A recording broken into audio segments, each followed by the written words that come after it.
Give the sense of the season with Pura's Black Friday sale. Enjoy up to 30% off site-wide on curated gift sets, diffusers for home and car, and premium long-lasting single scents. Shop now at Pura.com for a limited time only. Why choose a Sleep Number smart bed? Can I make my site softer? Can I make my site firmer? Can we sleep cooler? Sleep Number does that. Cools up to 8 times faster and lets you choose your ideal comfort on either side. Your Sleep Number setting. Enjoy personalized comfort for better sleep night after night. It's the final days of our Black Friday sale. Recharge this season with a bundle of cozy, soothing comfort. Now only $17.99 for our C2 mattress and base, plus free premium delivery. Prices higher in Alaska and Hawaii. Check it out at a Sleep Number store or sleepnumber.com today. The kettle's boiled, Vic. Great. Perfect timing. Just a dash of milk for me, please, mate. Here you go. Shall we get started then?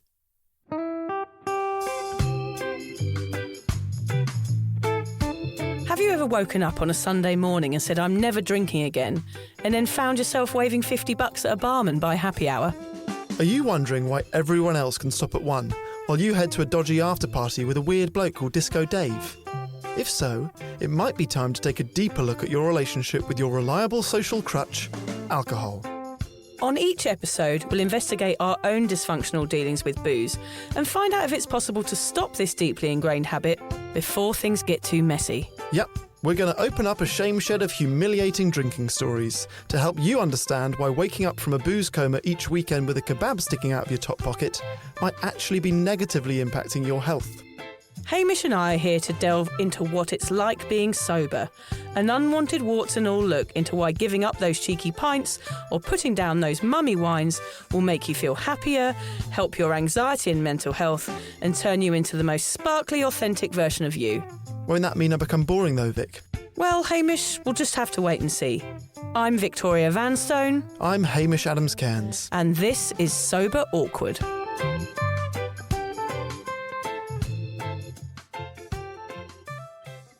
Vic, I feel like you're going to have a good answer to this. Right. What is the least sexy thing you have done recently? Oh, just generally everything I do is the least sexy thing. Okay. Yeah, I tell my husband about hairs in my chin sometimes. Yeah. He's okay. like, that's disgusting. I don't want to know about that. I'm like, it's not disgusting. It's my hormones. Deal with it.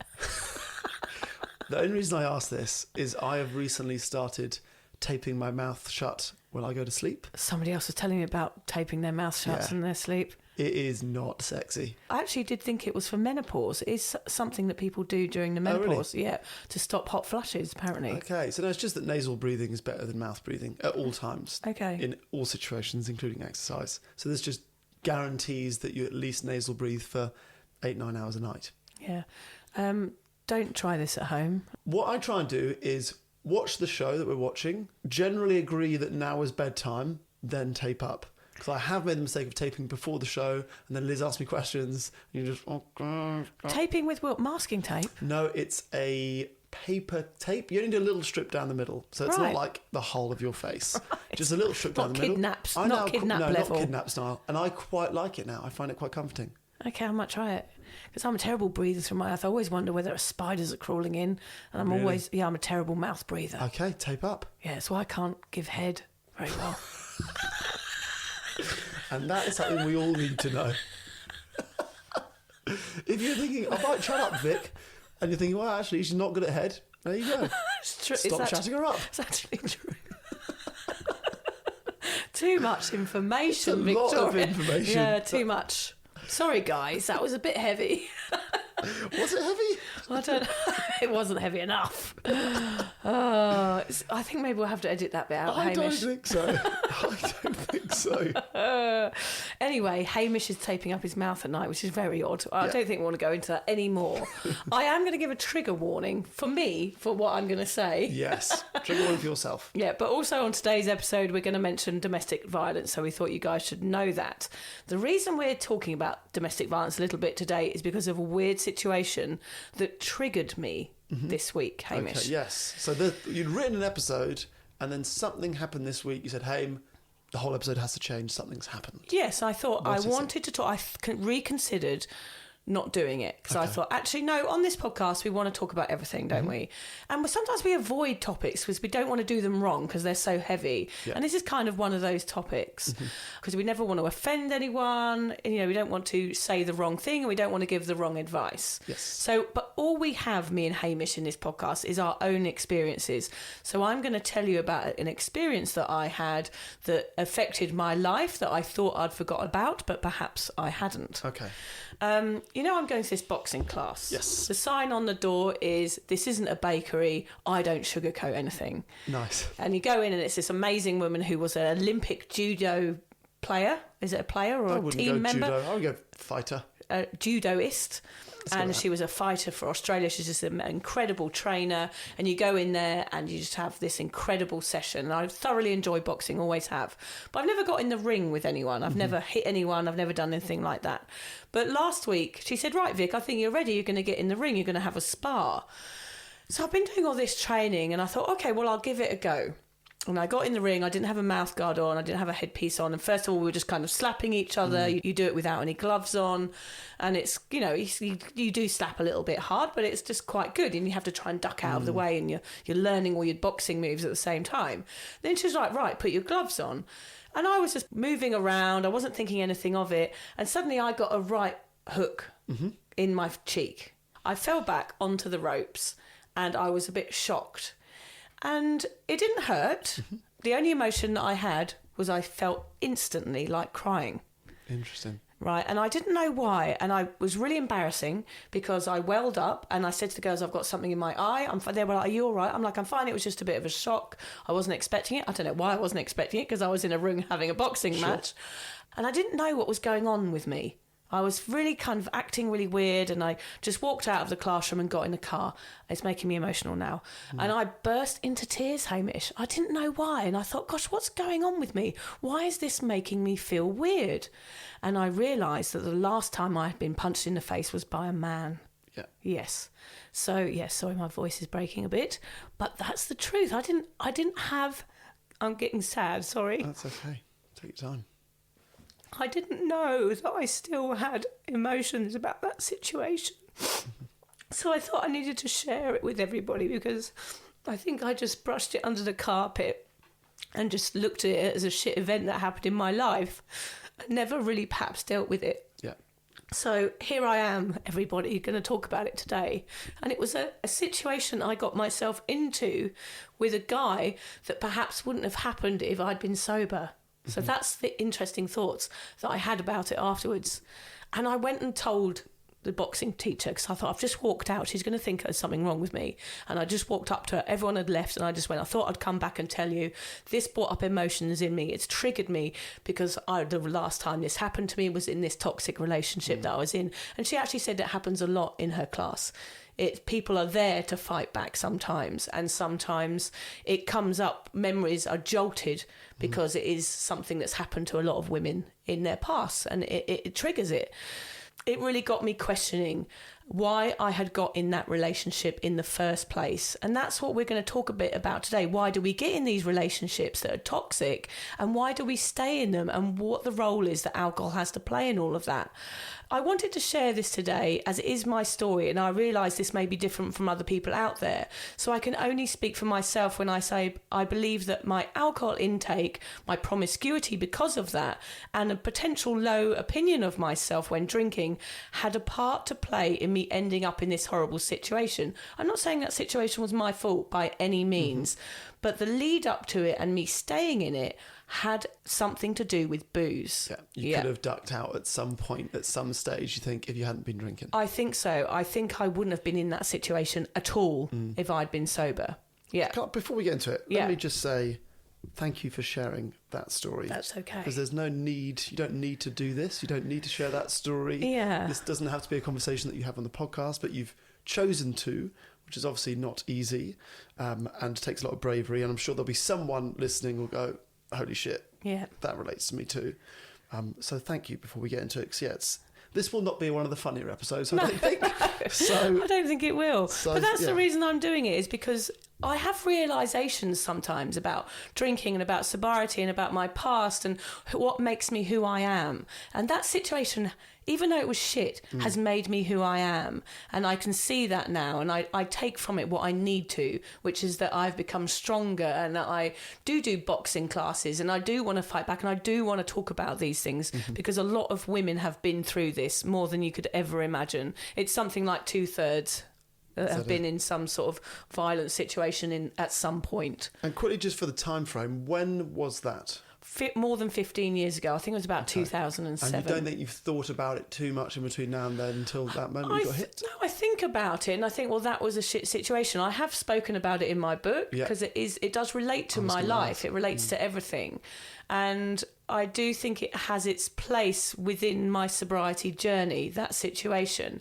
Yeah, it happened a long time ago. I don't dwell on it because I don't. Well, what's the point? What can I do about it? But perhaps emotionally, it never came up in my therapy, for example. Okay. I never ever spoke about it because I just brushed it under the carpet and thought, well, that was shit. Let's get rid of it. I never need to think about it again.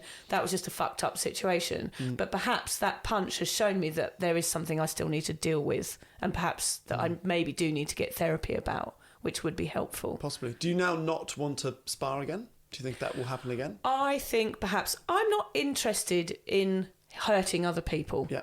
It's not something that I want to do. I think I'm going to have a conversation with my boxing teacher and say, look, I love coming for the training. I love coming for the exercise and getting fit. But I'm not sure that me being in a ring with someone is something that I want to learn how to do. Yep. I don't want to learn how to punch someone in the face.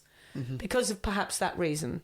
So I think I will try and still go for the training, but I don't want to do the sparring anymore. Yeah, fair enough. Yeah, I don't know how that's going to go down, quite honestly, but we'll see. We'll either be boxing next week or we won't be. Yeah. So today we're going to have a chat about decision-making when pissed and where it leads us. Now, I'm sure we've all had a few regretful one-night stands, some sloppy snogs in alleyways, some head over heels in love moments, whirlwind romances, and the odd long-term dud. I think that's about right, isn't it? I like it, yeah. All these romantic interactions turn us into the people we are today, as I said, learning lessons that lead us to the right partner in the end. I certainly had to kiss a few frogs before I met my princess. Princess. I don't like it when people say, this is my princess. All right, princess. It's creepy. Yeah, all right, princess is all right, but going, this is my princess, and you point to your wife or that girlfriend. would be weird if you did that.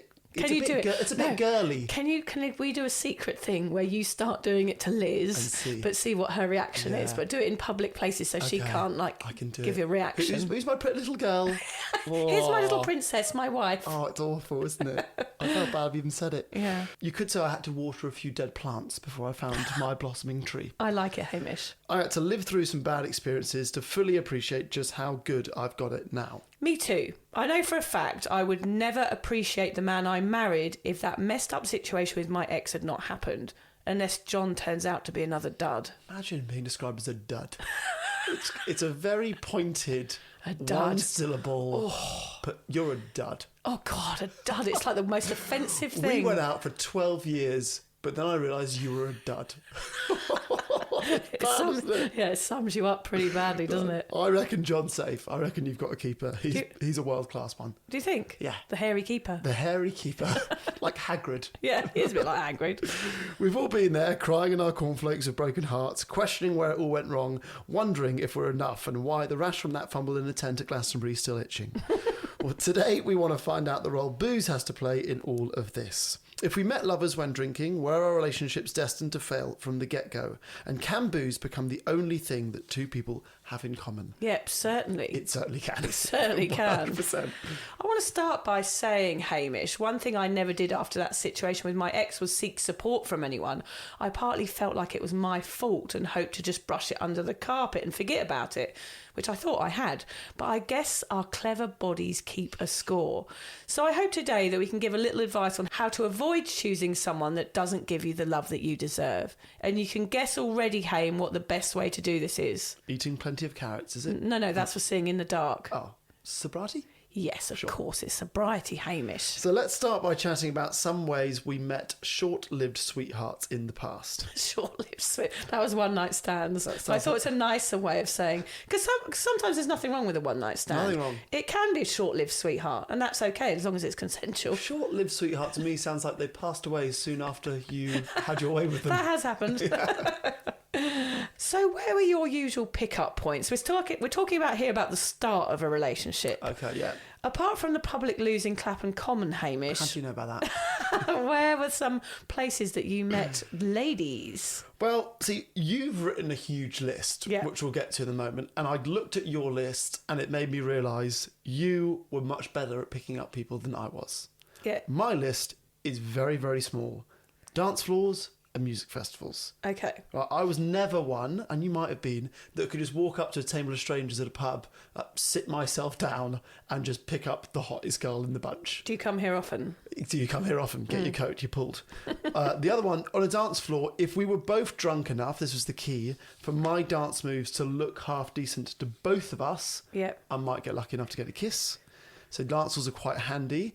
Otherwise, my tactic was friend zone the hell out of a girl over multiple years, wait for her heart... So patient, Hamish. Yeah. And then wait for her heart to be broken, and she slowly realises that I'm the only man left, and then marry them. That is hilarious. That is my pick-up point. Really, is just a long game. Years in. Years of work. Years in, like family friend amount of years that you know them. I actually think that is the best possible way to meet someone. I think that's the easiest way for a long-term relationship. Absolutely. But it's not cool. No. Cool is your list of places you picked up people. It's not cool when you're getting various venereal diseases, Hamish, from these. Not now, but at the time, I reckon if you were like 16, like, guess what? I got chlamydia. I'm like, that's pretty cool. They've had sex. True. Yeah, who had thought chlamydia could be cool? Yeah, I just have a cold and I'm not happy about it. No, I've got chlamydia. Sweet. Yeah, nice one, mate. So where I met lovers originally was at clubs, bars, pubs, dance floor, planes. Yeah. I hope to share a taxi from the airport. It wasn't just a desire to do the Mile No, High just Club. I could sit next to someone if they were mildly good looking. I'd be like, all right, we can get this on. Yeah. And then we'd get. Did you ever pull in a plane? Yes, yeah, many times. Yep. Mile High Club? No, I never did it in the toilets. I don't want to do sex in toilets. It just doesn't appeal to me. Festivals, kebab shops, Kebab shops. Yeah, just pause after there for the a second. club, Yeah. sharing a chicken biryani. The garlic breath, though. I'm impressed. No, who cares about garlic breath when you're 15 pints in? No one. Taxi ranks. Yeah. Sharing a taxi Similar. cheaper as well. It's always to do with my finances more than anything else. The gutter. I met a lot of people in the gutter. I met an ex that I was with for 2 years, hello Aidan, in a bar in Thailand, and all he said was, I'd never met him before, all he said is, are you coming back to mine? Yeah, And I was all right then, I'm off. That is confident. I was with him for 2 years from that one line. Yeah. No other conversation. John, how attractive was he? He was lovely, yeah. He must have been. Yeah, it was nice. He's obviously done that chat-up line in the past and it's worked. Yeah, it worked a treat. I was like, yeah, I'm coming back to yours. Skip all the bullshit. Yeah. Come back to mine. I moved in about a week later. John was actually the first person I ever met for lunch with no alcohol on a date. Yeah, so that just proves I was looking for something different subconsciously. Mm-hmm. As you can hear, all of the places we met partners were in environments that were surrounded with alcohol.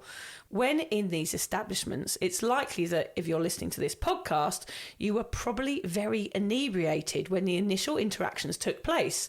There was probably a bit of pint downing, some inhibitions getting flushed down the lav, and as the drinks piled up, the chances of you going home alone becomes less likely. And before you know it, you're in a weird bloke's flat, flipping through his record collection, wondering why he has a Craig David album, eh? Imagine. I've never met a girl that just had a flat full of Craig David albums. Oh, that would be your dream woman, wouldn't it? That would be my dream woman, yeah. Ah, well, I married a different woman. Yeah, Not my dream woman, but my wife. Most of these sexy run-ins don't go anywhere. They're just what both parties set out to do. A consensual one-night stand that ends in an awkward kiss on the cheek, a fake number written on a beer mat, and perhaps herpes. They might not be a person you would have hooked up with without 5 tequila shots, but you had fun, and even though nothing will come of it, it's part of your sexual adventure. no problem. The latex rubber glove situation is a bit cringy, but nothing hair of the dog won't dissolve. What, the latex rubber glove situation? Yeah. Let's not go into that, Hamish. I don't think we need to know about Better that. left unsaid, in case the mother is listening. Oh, my mind is reeling.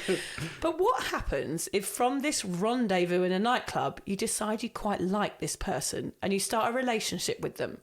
Is starting out a partnership after meeting in a club okay? Statistics show that the most successful relationships happen when people have been friends for a long time before. Yes, go my long-term plan. Yes, go. In fact, 2/3 of relationships start in this way, with either a work colleague, school or uni mate, or someone in your group of friends you've known for a while. Interestingly, people are meeting less at clubs and bars than ever before. 60% of gay couples first meet online compared to 28% of heterosexual couples, and meeting someone by chance is not very common now either. People are more in charge of their dating lives, it seems, than back in our day, Hamish. But even though people are meeting first online sometimes, the initial rendezvous is usually drinks and dinner, all in places drowning with booze.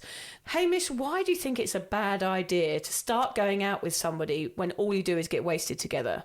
Yeah, it's never a good foundation to build a relationship on. No, I don't think so. I think people get pissed on a first date to avoid awkwardness and Yeah. in the hope that, well, we'll just talk better if we're drunk. Yeah. But they're leaky foundations. Yes. Particularly because I think when you are drunk, everyone is attractive, and it's better to figure out if you actually fancy the person you're on a date with sober. Yes. I mean, it's such a fundamental thing, isn't it? You've got to fancy someone. But if you're drunk and hammered, it doesn't really matter who they are or what they look like. You're like, just mate, come on, let's go. Absolutely.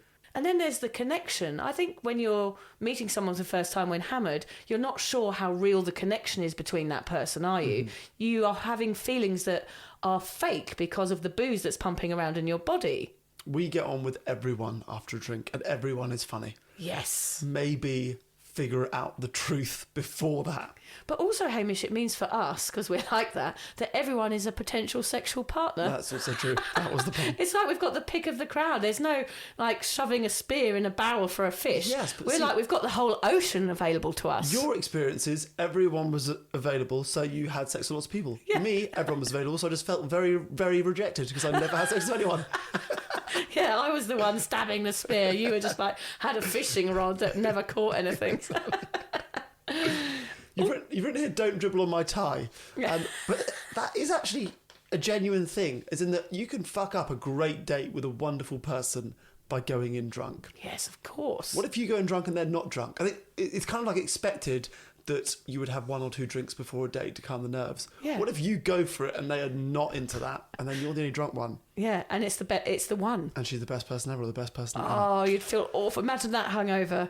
You'd just be like, oh, God, I met the best person last night, but I was absolutely hammered. Dribbled on their tie. Yeah. Why are you wearing a tie to a date? I always wear ties to dates.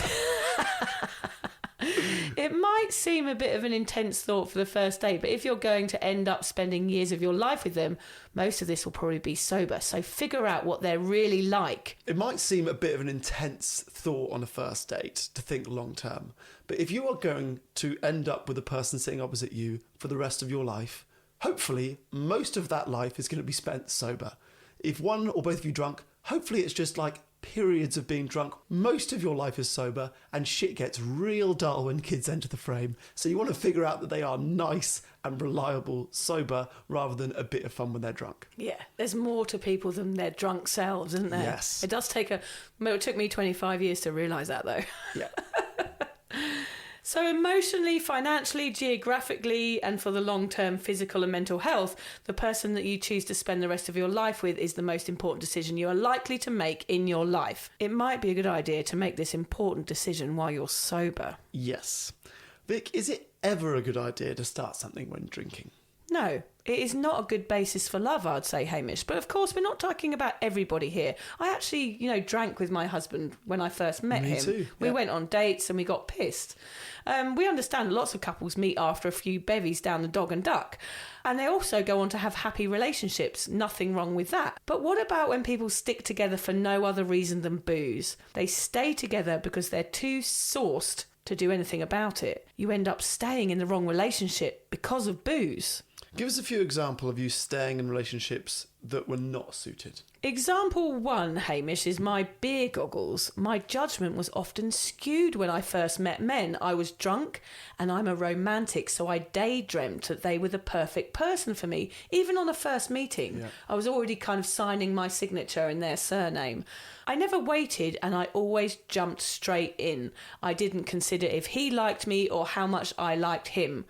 I was a bit naive with men, I think, growing up, Hamish. I just went for it. My take on that is, and I bet you might have it as well, when you've got beer goggles plus you're a people pleaser, you take someone home that you don't fancy, and then I never really knew how to sort of break up with someone that you've had a one night stand with. So they would just sort of fizzle for a bit. Yes. Or you would keep texting them, you don't fancy them, or you would ghost them and then feel awful. That is just not a cool way to treat anyone. It is a definite people pleaser issue, perhaps, staying in relationships for too long. I've written here that I am non-confrontational. Yeah. So there was other reasons why I stayed in relationships, was because I was shit at finishing them.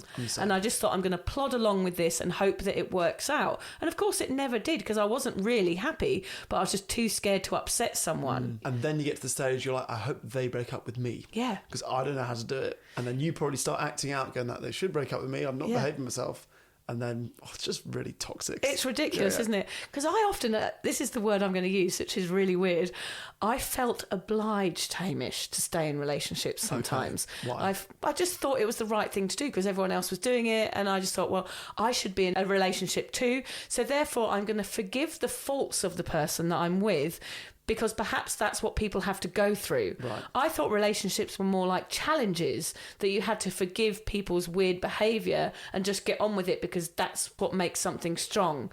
But actually that was always my biggest mistake in going into any relationship, was that I left myself at the front door and it all became about them and helping them and making them better and lifting them up rather than them lifting me up, if you know what I mean. Well, there is that saying that relationships take a lot of work. Yeah. And I think that one side of that coin is what you just described, where you go, maybe this is just the work. Yes. Like, this is really hard, but maybe that's just what people mean when they say relationship take a lot of work. I actually think relationships should take no work to sort at the start, and then a relationship that lasts years takes a lot of work, but the beginning bit should be fun. It should be, you should be surprised by how little work it is, I think. I'm always amazed when I know people have met the person that's right from them, because they just say, oh my God, it's easy. Yeah. It's suddenly easy. Like, what's happened?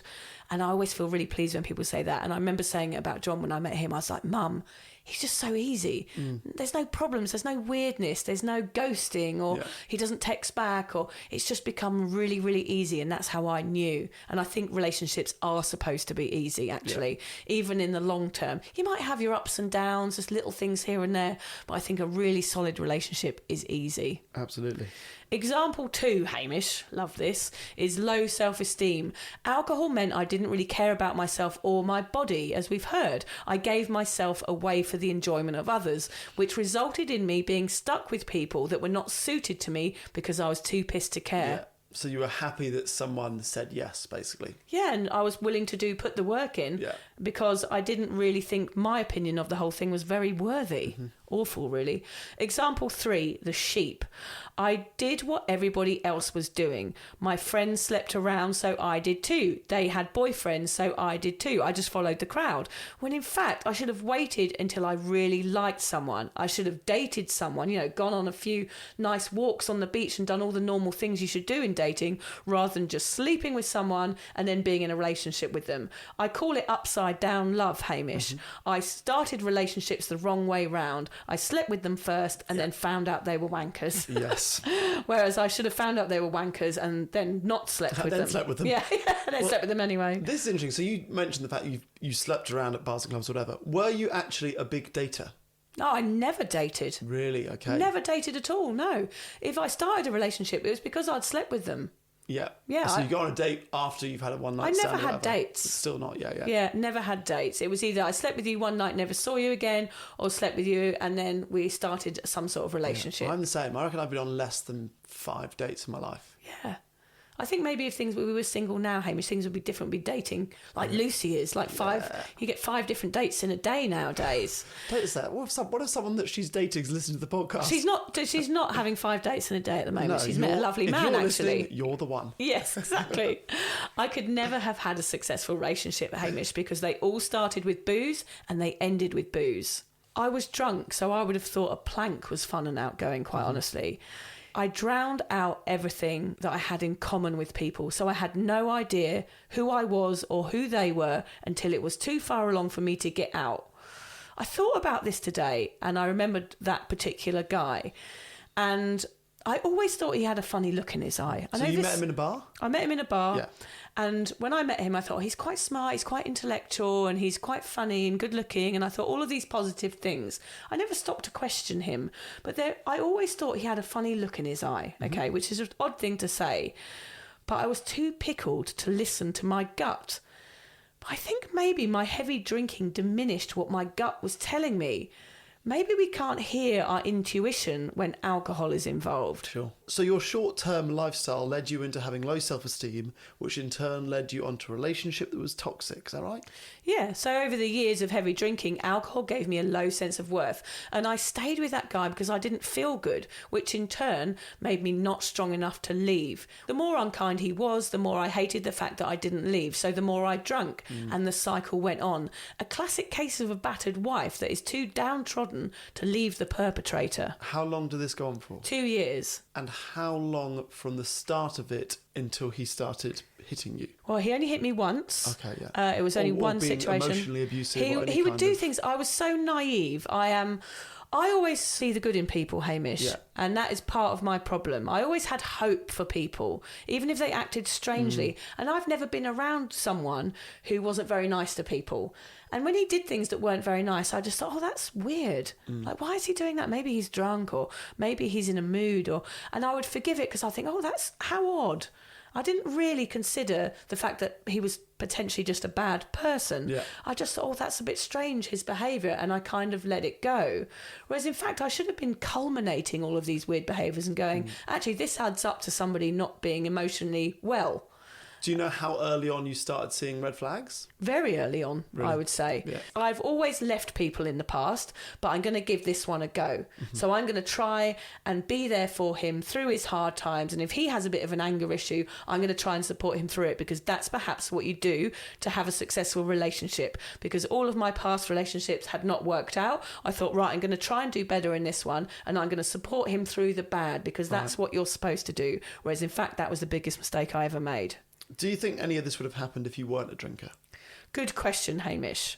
I don't blame myself for what happened, but no, 100% this would never have happened to me if I was sober. He, of course, was to blame for that one violent attack. He was a bit of a psycho, it turned out.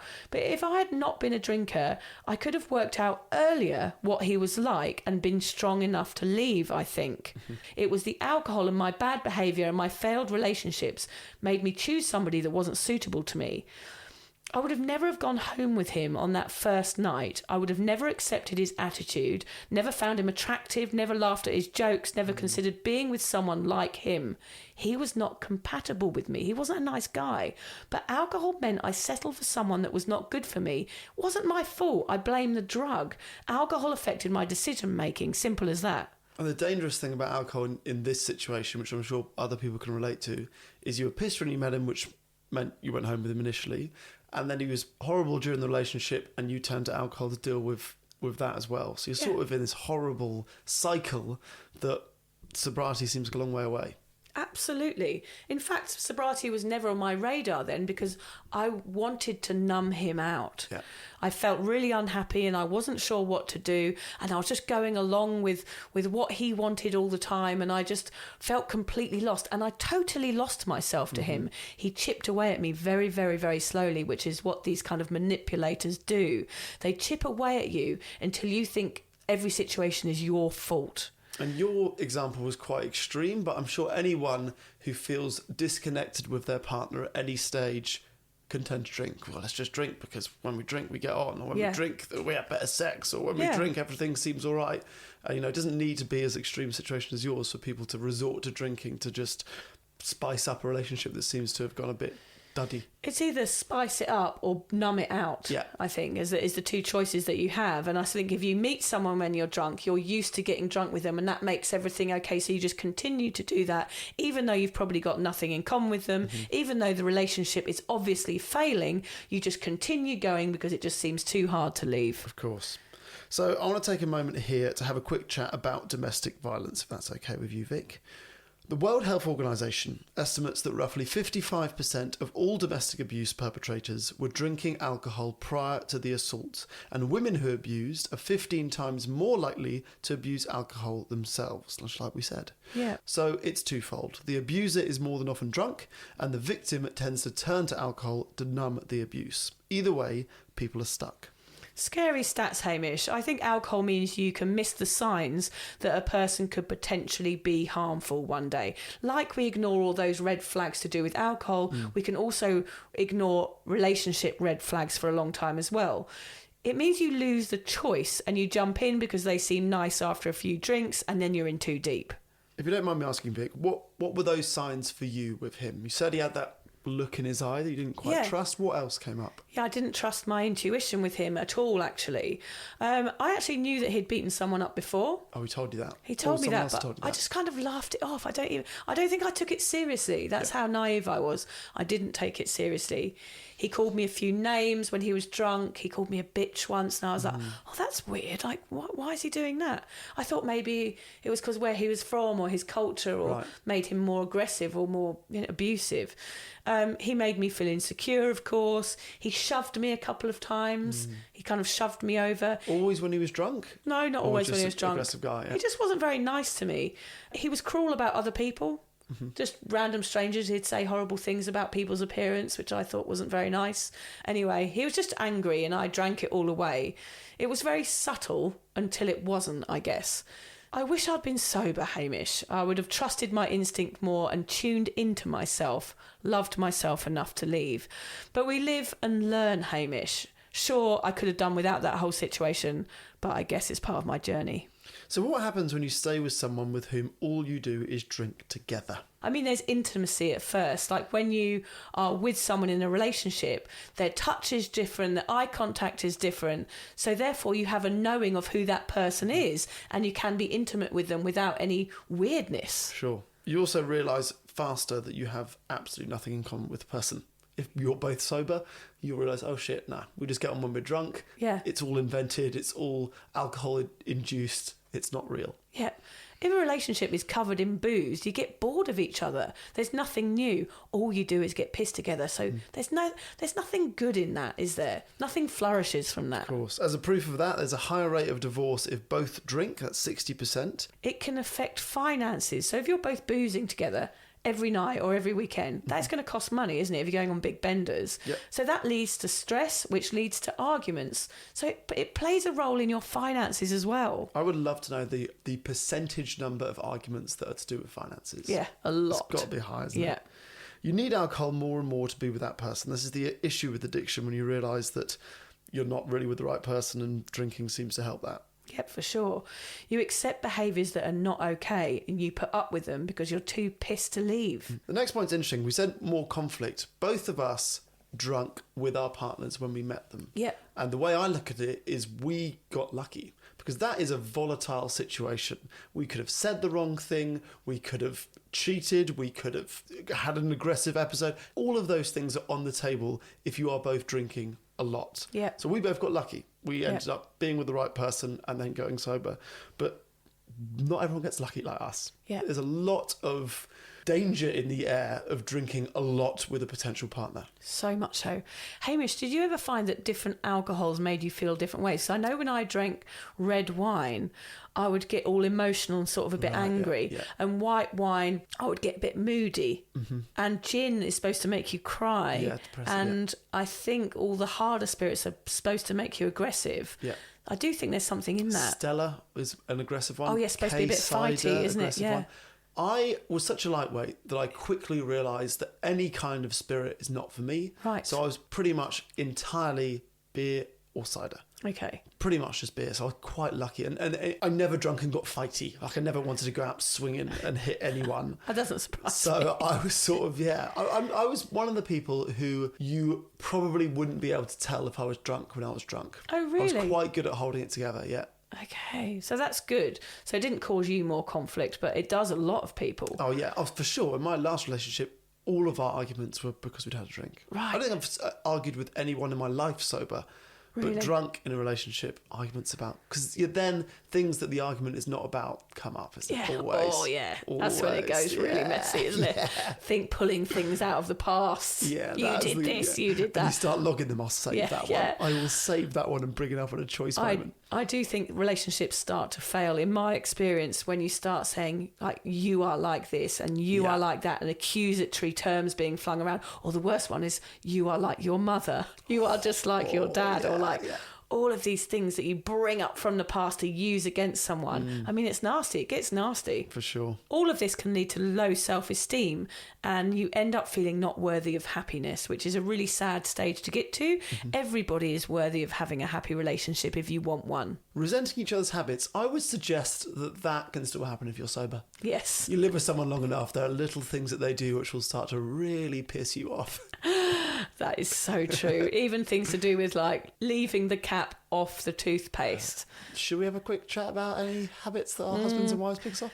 Yeah, towels on the floor, toilet seat up. There's loads, isn't there? I am hyper aware of Liz's trick of telling me I'm really good at things which are jobs that she doesn't want to do. Oh, yes, I do that like, too. hey, you're the best doing the bins. Yes. Like, you just don't want to do the fucking bins. John's I'm the not best the best at doing the bins. Men do the bins, though, don't You're they? the best at nappies. It's a bit sexist, but we like that men do the bins. We don't want to do the bins. Bins and nappies. One problem that can happen is if one person stops, which of course is brilliant, and then the other one doesn't like it. That can cause all sorts of conflict. That happens a lot. We get emails about that constantly. And finally, obviously, there is no true connection. It's not real love if it is alcohol soaked. Yeah, and alcohol takes the authenticity out of new romances and longer ones. You possibly make poor decisions and end up with someone who influences your drinking and thinks you're a party pooper if you don't join in. Either way, pouring alcohol all over any relationship will set it alight. Better off just doing it sober, being genuine so you know when someone is a complete dick, or if you're lucky and found yourself a long-term forever partner. Also, there is something to be said about being happy on your own. Yes. I think we are stuck in some very old-fashioned ways in life. You don't have to have a partner if you don't want one. And if you've had these toxic relationships, the best thing is to just be on your own for a while and enjoy that and get to know yourself and love yourself without having to be codependent on somebody else. It's a sad reality that a lot of us feel more afraid of being alone than we do about being with the wrong person. You go, well, at least it's companionship. Yeah. At least I'm married because everyone else is married. At least I've got a boyfriend or girlfriend because that's what you do. Like, the fear of being alone is vast. It completely washes your senses and your logical mind of going, well, I don't want to be alone, so I'll just stick with this person because, you know, they're not that bad. Yeah. You know, they've got some faults, but they're not that bad. I could just stick with them forever. But I think that has to do with the identity, doesn't it, Hamish? That we can't identify as someone who is alone, like we talked about in the last episode.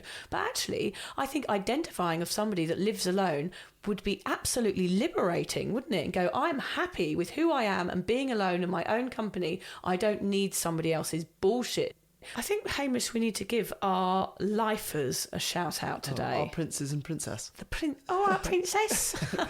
John the prince. And We Liz couldn't the princess. do any of this if they weren't behind us, looking after our kids or hanging the washing out or giving us moral support. It might have taken us both a few rounds to get there, but as we said, all the fuck-ups we've made lead us to where we are today. I think our advice today is to start it well, not at a taxi rank at 5 a.m. Go and meet sober. Go for walks and cinema dates. Hold hands in garden centres. Take it slow and listen to your gut, because you are sober and you can tune into what it's telling you and avoid getting stuck in relationships that should have never started in the first place. If you are actually suggesting that I meet up with someone at a garden centre for a date, I can't live with that. Oh, there's some nice garden centres around, Hamish. No. Yeah. That would be the red flag for me. You could pick a gnome together. Yeah. No place like quite Nome. sweet. Yeah. That would be a red flag. Should we meet up at the local garden centre? Like, fuck, no. I'll do anything else. Imagine Bunnings. I totally disagree with you. Yeah. I'd love a date at Bunnings. I'm all up for sober dates, but like, let's do something fun.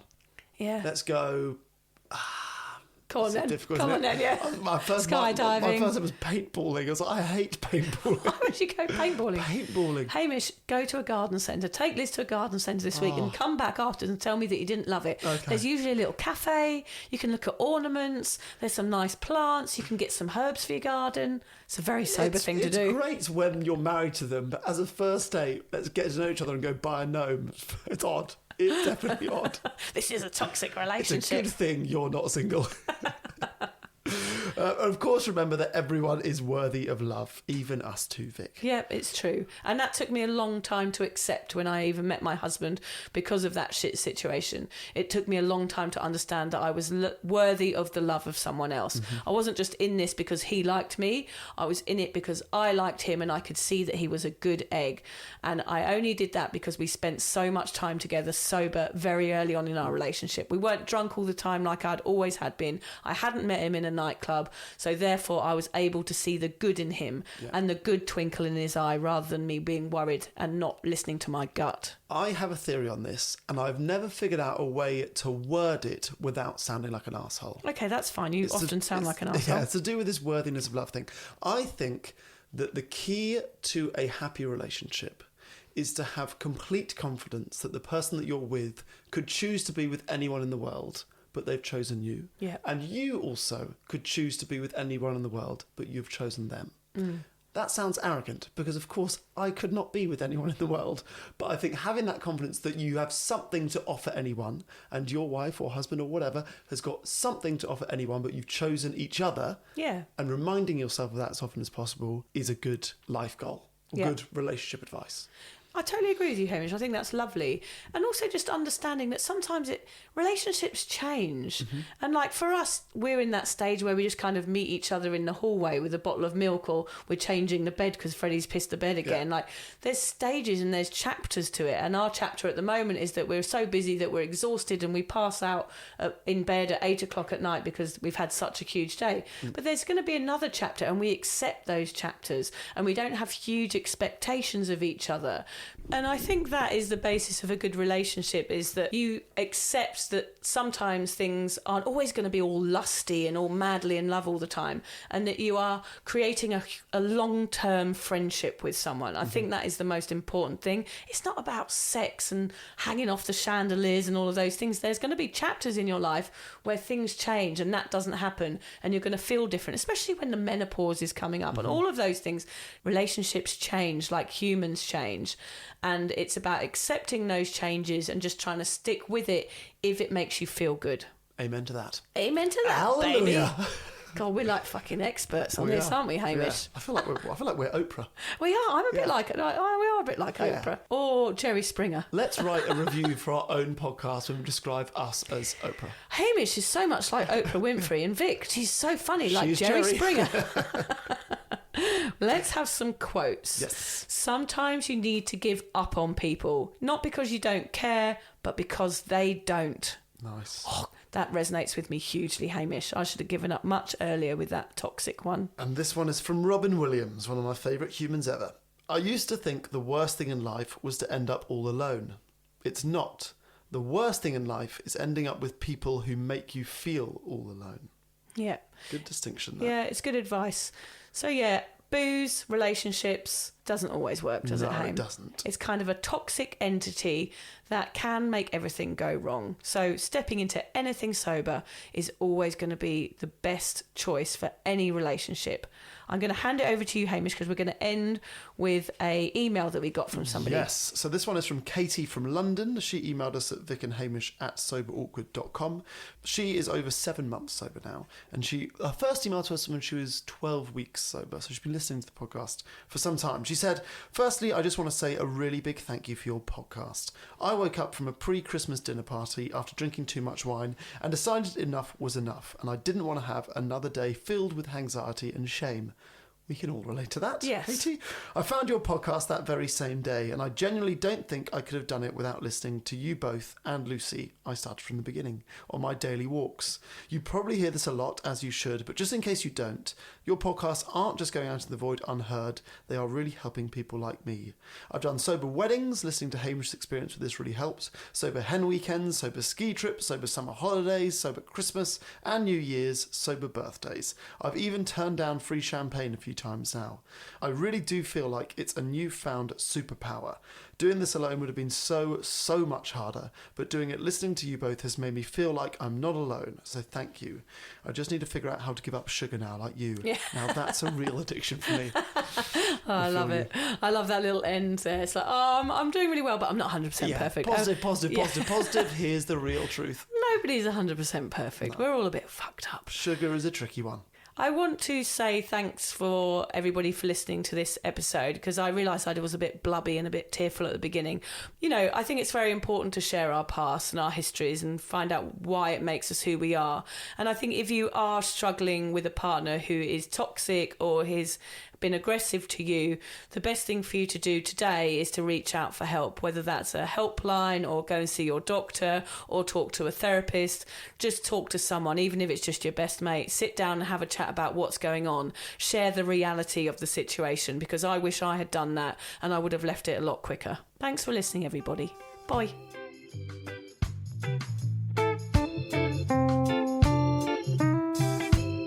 If you're questioning your relationship with booze, you're struggling to moderate, or your hangovers are causing anxiety, it might be time to reach out for some support. Yeah, just talk to a mate about how you're feeling, contact a local doctor, find an AA or sobriety group. Vic's got one. Yeah, just head to www.cuppa.community.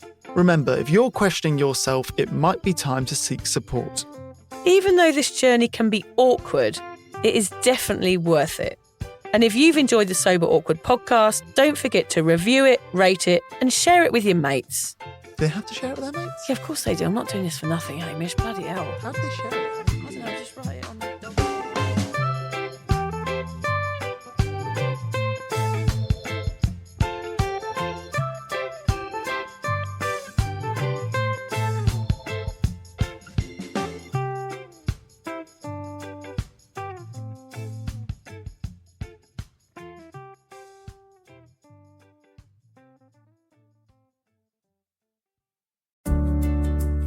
Hi there. I wanted to tell you about a podcast that I think every single one of you will benefit from. It's called Therapy Works, and it's hosted by me, Julia Samuel. I'm a best-selling author and psychotherapist. I invite you into my therapy room, where I speak to either a known or unknown guest. Topics range from the difficulties of divorce, a life-changing illness, to the struggles of motherhood.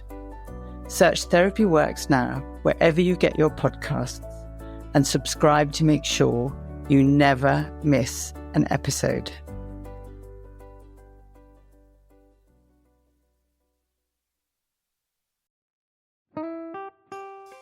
Vic, so do you fancy coming on a sober holiday? Don't worry, we're not talking about some corporate wellness retreat with cucumber water and enforced eye contact. No, this is a sober awkward retreat. 8 days of sun, sweat, laughter, and absolutely no hangovers. Yep, it's all happening in Thailand next October. Picture this: yoga at sunrise, writing workshops, ice baths, Thai boxing, and lots of awkward sober dancing under the stars. It's a proper holiday with proper weirdos. Our kind of people. Yeah.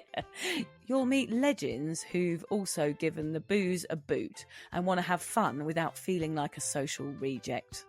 Come solo or grab a mate. Bring your awkward, bring your sun cream. No pressure, no judgment, just a big, warm, sober hug in paradise. All the info is at soberawkward.com/retreats. Come and get sweaty with us, emotionally and physically, in our all-inclusive jungle resort. You'll start out as 15 strangers and leave with 15 new sober mates. I'm not sure I want 15 new sober mates, actually, particularly sober ones. Yeah. Oh, well, you're not invited then. Fair enough. Why choose a Sleep Number smart bed? Can I make my site softer? Can I make my site firmer? Can we sleep cooler? Sleep Number does that. Cools up to 8 times faster and lets you choose your ideal comfort on either side. Your Sleep Number setting. Enjoy personalized comfort for better sleep night after night. It's the final days of our Black Friday sale. Recharge this season with a bundle of cozy, soothing comfort. Now only $17.99 for our C2 mattress and base, plus free premium delivery. Prices higher in Alaska and Hawaii. Check it out at a Sleep Number store or sleepnumber.com today. Make holiday gifting easy with Pura's Black Friday sale. Take up to 30% off site-wide, including curated gift sets, diffusers for home and car, and single scents that make perfect stocking stuffers. For a limited time at Pura.com.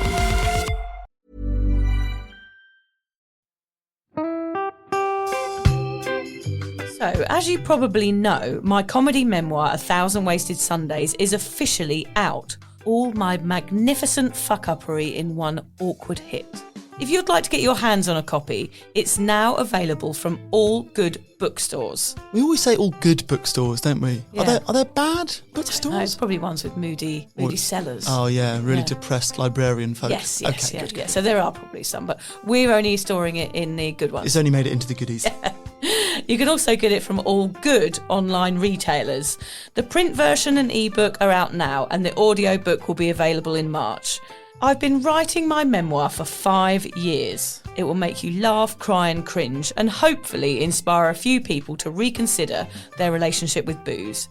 If you love the podcast, then I think you'll love the book, even if I do say so myself. Hamish has read it. What did you think? I feel like I know a little bit too much about you now, to be honest, Vic. Look, I really loved it. It was hilarious and surprisingly moving, but I feel like I've seen you naked in a literary sense. Yeah. Does that make sense? Yeah, that's worrying. Yeah. Yeah. From an emotional point of view, seriously, it wobbled my teeny weeny wooden heart, Vic. Okay. My teeny little wooden heart. Well, his teeny little, his wooden heart is broken. Anyway, so if you do manage to get your filthy mitts on a copy, please do me a favour and head to goodreads.com and give me a review. Doing that will help me get it out there to those that need a bit of sober support. So there you have it. My story, unwanted warts and all. Come and get awkward with me. Not to be too demanding or anything, but seriously, go and buy it Yeah, now. go and buy it. Go and buy it right now. Yeah, don't just tell your friends, buy it, and then buy your friends one or two. Yeah, don't give them a copy. Buy it, yeah. And you know what? Don't be careful where you store it. If you lose it, you can always buy another 5. Buy another one. Yeah.